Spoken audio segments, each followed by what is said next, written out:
questões aqui que foram colocadas aqui no chat. Uma pergunta para o César, outra para o Eduardo. Então, para o César, tem uma pergunta do Bruno Chapadeiro. Quer dizer, ele pergunta o seguinte: como é que você, César, verificou os respondentes repetidos? Como é que você descartou, não é? Os respondentes repetidos? E, bom, responda essa daí, porque eu acho que é uma específica, né? É bem pergunta de pesquisador que o Bruno é, né? Então, eu acho que seria legal. Ok, obrigado pela pergunta, Bruno. Não consegui detalhar isso na apresentação, mas como foi uma aplicação de um questionário digital, nós cruzamos então as informações que foram fornecidas, especialmente o e-mail, e aí cruzamos se o e-mail era único, com o CPF, nome e alguns outros dados que não eram obrigatórios, mas que eventualmente foram fornecidos pelos trabalhadores. E na possibilidade, quando havia então né, esse pareamento positivo, né, de todos esses dados, a gente eliminava, mantendo a resposta mais atual. Aqui, só para fazer um parêntese, houve 10 pessoas que repetiram a resposta, sendo que na primeira ocasião elas não tinham sido contaminadas. E alguns meses depois, né, ou um período depois, ela foi contaminada e disse então que tinha pego a Covid durante o período. Tá? Então, a gente conseguiu fazer esse acompanhamento de alguns casos e foi dessa forma que a gente eliminou, então, os casos que consideramos como repetidos. Obrigado. Eu acho que essa pergunta do Bruno é bastante importante, né? Todo mundo que vai fazer pesquisa digital realmente se depara com esse dilema, né? Como é que nós vamos evitar, então, as respostas repetidas? E muitas delas não conseguem mesmo. E nós pensamos muito, né? Como é que a gente ia conseguir evitar essas respostas repetidas? Então, isso que o César fala, por exemplo, nós pensamos, será que o CPF deveria ser obrigatório? Afinal, todo mundo tem CPF. Só que muita gente reluta, quer dizer, em colocar, você vai ter uma diminuição do número de respostas, a pessoa quer manter uma privacidade, enfim, uma série de coisas. Então, nós pensamos que o e-mail seria talvez a forma mais tranquila, né, de ter digamos, para a gente ter esse controle. Como o César falou, foi esse mix, né? Eu acho que foi bastante importante a sua pergunta, Bruno, porque é um dilema mesmo para todo mundo que faz esse tipo de pesquisa, né?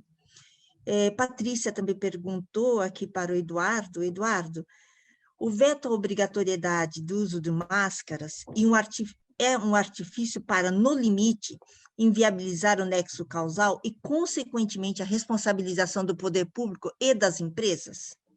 O que você acha? Eu acho que onde está havendo esse veto, ele claramente tem implicações no ambiente de trabalho. No limite, acho que no limite quer dizer, não é o objetivo principal do veto. O objetivo principal do veto é porque, de fato, existe resistência importante por parte dos donos de negócio e por parte de boa parte da população de não aceitar que é preciso usar máscara em ambiente fechado.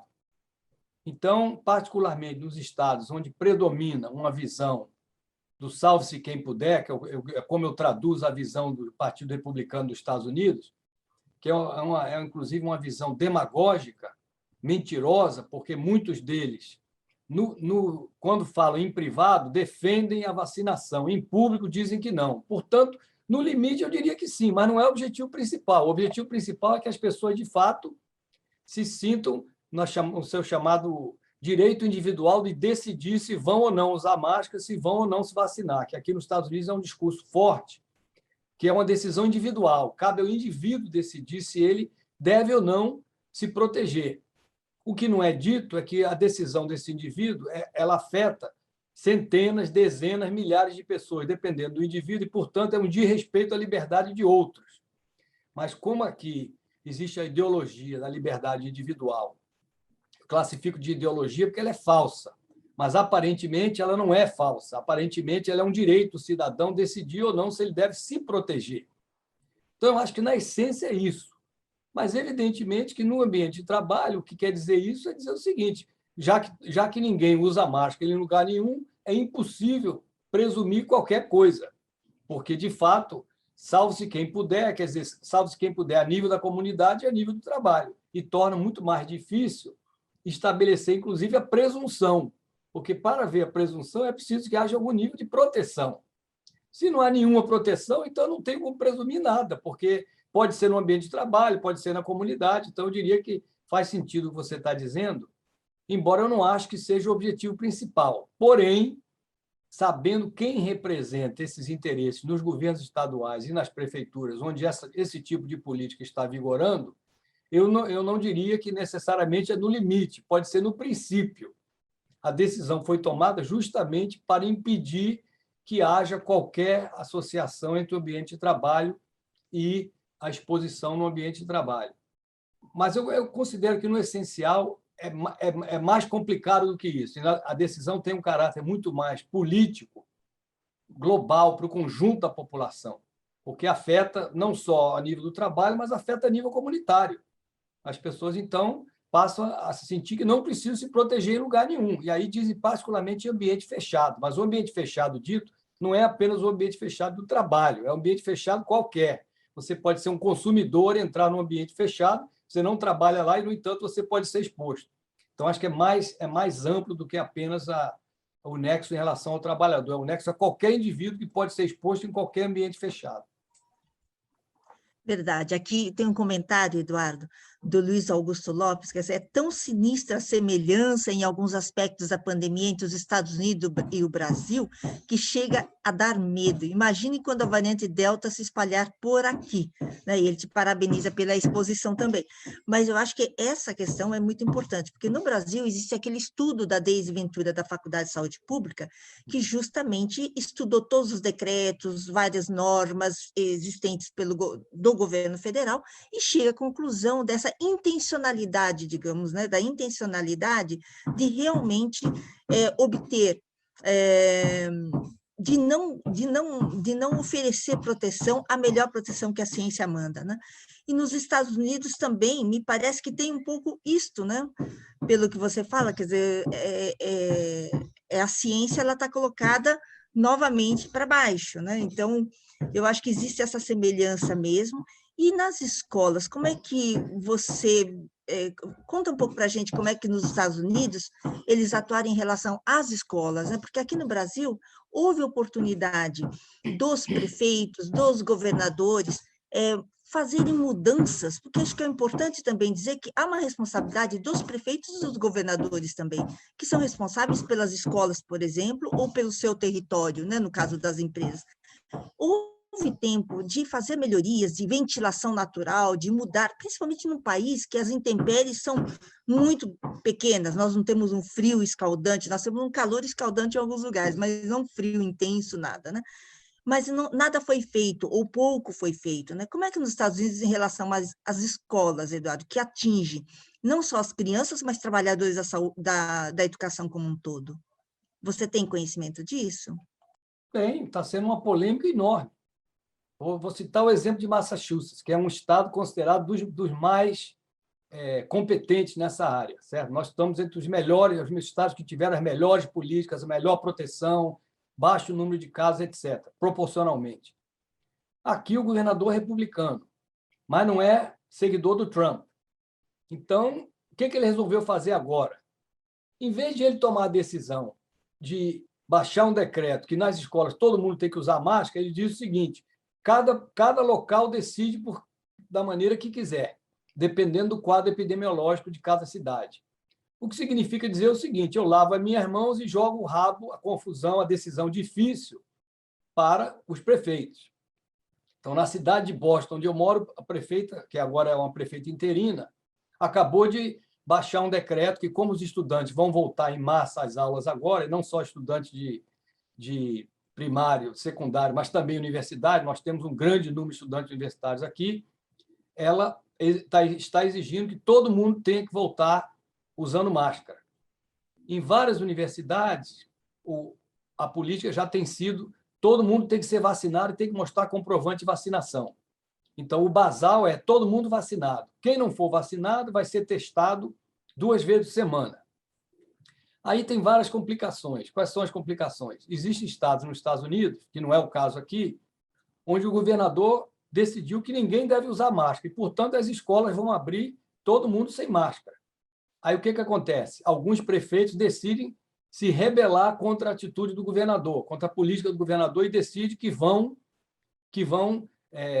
exigir máscara. É o caso, por exemplo, de Dallas, no Texas, onde o administrador local decidiu que vai exigir máscara nas escolas. E aí vão os dois para a justiça para decidir se o prefeito tem autoridade para violar a norma estadual. Em outras palavras, o quadro vai se tornando cada vez mais complexo porque não é baseado na ciência. Se fosse baseado na ciência, e onde a ciência vigorou, as escolas voltaram com a obrigação de todo mundo usar máscara. Acontece que tem pais que são contra isso e pais que são a favor disso. Então, a briga agora passou a ser a nível de quem decide nas escolas, associações de pais, decidir se a escola vai para cá ou vai para lá. Então, você ouve verdadeiros absurdos de alguns pais que dizem o seguinte: eu não quero que ninguém obrigue o meu filho a usar máscara. Quem tem que decidir isso sou eu. Então, aí a discussão já vai para o terreno, de novo, da liberdade individual, quem decide, quem não decide. Do ponto de vista da ciência, que é o que você colocou, eu acho que nós estamos cometendo, eu vou dizer uma coisa aqui que talvez pouca gente tenha dito, como eu vou dizer. Colocar no mesmo nível a necessidade de melhorar a ventilação e dar máscara e álcool gel, colocar isso como se fossem medidas equivalentes a nível das medidas não farmacológicas, é um erro grosseiro, que não tem base científica. A base científica que nós temos hoje, depois de vários estudos terem demonstrado que a principal forma de disseminação do vírus é por via aérea, é através de aerossóis e através de gotículas. Portanto, sendo assim, eu não estou falando da maioria, estou falando da enorme maioria. Nós temos muito poucas evidências de transmissão através de contato manual. Embora no primeiro momento tenha se falado muito isso, e por isso a indústria do álcool gel ficou muito satisfeita, que até hoje a gente fala máscara, álcool gel e muito pouco sobre a ventilação. A questão central de resolver em ambiente fechado é a capacidade desse ambiente de ter renovação do ar. Tem estudos muito sofisticados que foram feitos há muito tempo no Japão e mais recentemente nos Estados Unidos, com o pessoal que estuda a transmissão de partículas, estudos altamente sofisticados, com medição precisa de como é que o ar se move, como é que o vírus se transmite, estudos que foram feitos na Coreia que demonstraram que essa é a questão central. No entanto, os governos, o próprio CDC dos Estados Unidos, só recentemente colocou isso como uma questão mais importante.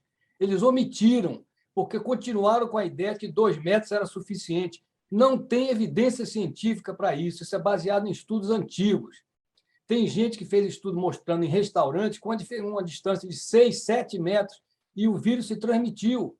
Então, tudo dependia de uma análise precisa da ventilação, da capacidade que nós temos num ambiente fechado de fazer renovação de ventilação. E aí, no caso dos Estados Unidos, onde boa parte do ano a gente vive em ambientes fechados, isso é fundamental.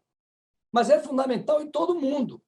E a máscara, se não for a máscara de melhor proteção, aquela que a gente chama N95, que é a que é usada pelos médicos, pelas enfermeiras em ambientes que têm uma alta concentração do vírus, as outras máscaras, todas elas nós sabemos que ela reduz, mas reduz parcialmente. Se tiver uma alta concentração do vírus, se a ventilação não for boa, essas máscaras protegem pouco. E outra coisa que se falou pouco também é o tempo de exposição. Qualquer um que estude exposição a partículas, a vírus, tem que entender isso. É a magnitude do problema, ou seja, qual é a concentração das partículas virais e o tempo de exposição.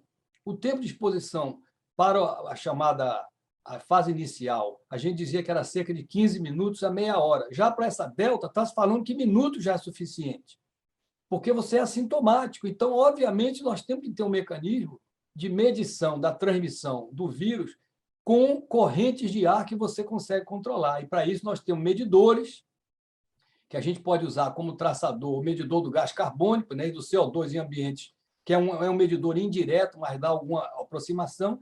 Mas esse tipo de discussão foi muito pouco feita. Então, o pessoal joga muito peso em lavar a mão e botar álcool gel e muito pouco peso para a ventilação, que é o fator mais importante na transmissão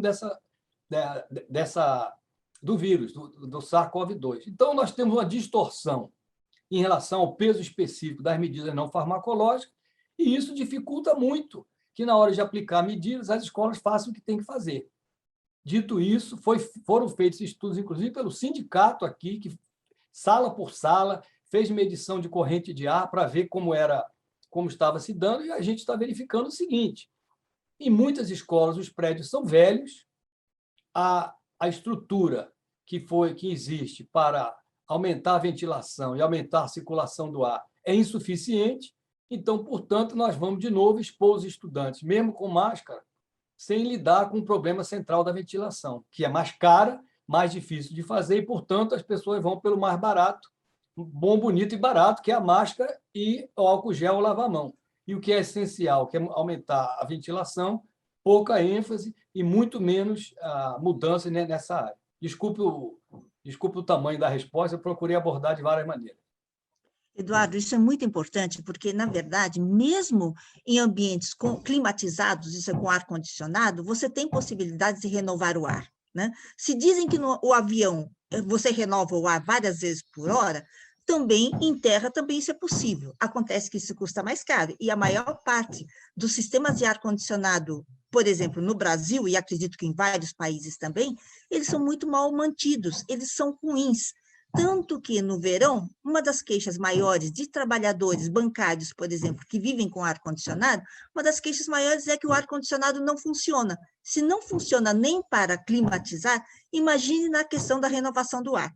Então, acho que isso que você falou é fundamental, porque é muito mais barato você imputar a responsabilidade total ao trabalhador individualmente, para que ele use máscara direitinho e para que lave as mãos, do que consertar, do que mudar essas condições tão necessárias, né, ambientais. Isso não quer dizer que a máscara não seja importante, fundamental, né? E nós não temos falta de máscara, inclusive no Brasil, da N95, não temos. E os bancos continuam fornecendo máscaras de tecido, que protegem muito menos em ambiente fechado. E eu não falei nos filtros. Não é só ventilação, não, filtros tem que ter exatamente. Filtros de alta eficiência, exatamente, o EPA, né? Então, acho que isso daí é uma coisa fundamental também de se lembrar, e está na pauta das negociações de várias categorias de trabalhadores, então é importante estar atento a isso. Tem uma pergunta aqui para o César, e um aviso do professor Guilherme, que ele disse que ia sair, mas ele está ouvindo a gente, então, que se houver pergunta que ele possa responder, que ele está à disposição também, tá? Bom, César, a Patrícia fala o seguinte: se você tem conseguido captar se a própria realização da pesquisa conscientiza os trabalhadores a respeito do nexo causal. Essa é a nossa esperança, né? A gente não tem como capturar ainda, né? Porque, enfim, o nível a gente teria que fazer uma continuidade, né? E avaliar depois, talvez adicionar uma outra pergunta, e mandar por e-mail para perguntar para essas pessoas, para esses trabalhadores.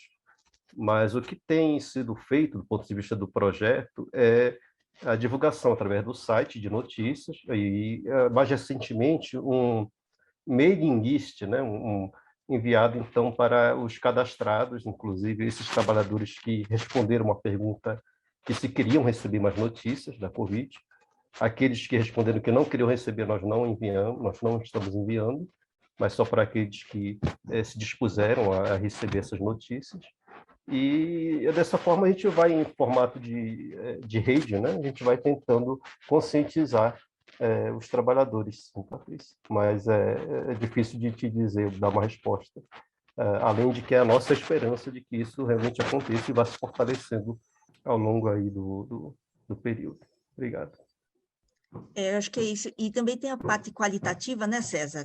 As entrevistas acho que vão nos dar possibilidades de também captar melhor essa noção que os trabalhadores têm, né? Então, acho que isso é uma coisa legal, vamos ver. E os sindicatos, né, têm que se mobilizar bastante por essa questão, né? Você sabe que eu sei de alguns estados, por exemplo, em que porque existe essa determinação do Ministério da Saúde de que os casos de Covid relacionados ao trabalho sejam notificados na ficha SINAM, né? E, no entanto, em alguns estados, não é essa orientação para os serviços. Então, a portaria que define isso acaba sendo meio letra morta.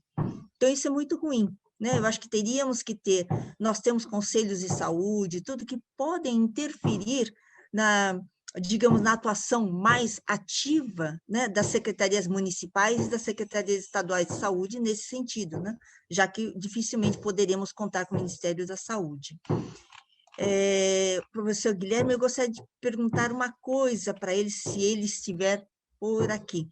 Se ele tem conhecimento de alguma sentença que tenha chegado ao Tribunal Superior do Trabalho, porque ele falou da segunda instância, né? Mas será que há alguma, será que ele tem conhecimento de alguma que tenha chegado já ao Tribunal Superior do Trabalho, TST?